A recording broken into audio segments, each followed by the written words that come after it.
Hi అండి, అందరికీ నమస్కారం. Welcome to Vijayalakshmi cooking and vlogs. ఇక బెంగళూరులో ఒస్కోట దగ్గర కంబళీపుర అనే గ్రామంలో కాటేరమ్మ టెంపుల్కి అయితే వెళ్ళాం కదా ఫస్ట్ వారము. ఇక రెండో వారం కూడా వెళ్తూ ఉన్నాము. అసలు కూడా ఇలా వెళ్తూ ఉంటాయి కాటేరమ్మ టెంపుల్ దగ్గరికి. టెంపుల్ దగ్గరికి అయితే వచ్చేసాము. ముందుగా వినాయకుడిని నమస్కారం చేసుకొని, అలాగే గుడి ముందర ఇలా విగ్రహం ఉంటుంది. ఇక గుడి లోపల అమ్మవారు చూడండి, కాటేరమ్మ ఇలా ఉంటుంది. ఆ శక్తివంతురాలు అమ్మవారు. అనుకున్న కోరికలు జరుగుతాయి. 9 వారాల్లో మీరు అనుకున్న కోరిక కంపల్సరీ జరుగుతుందని ఇక్కడ వాళ్ళ నమ్మకము. ఇలా ఒక మర్రి చెట్టుకి ఇలా కాయలైతే అన్నీ ఇలా కట్టేశారన్నమాట.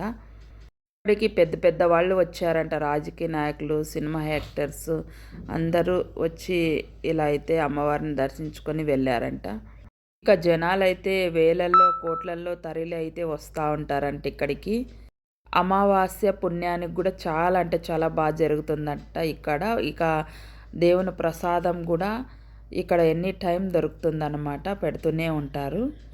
చేయండి, షేర్ చేయండి, సబ్స్క్రైబ్ చేసుకోండి. Bye friends.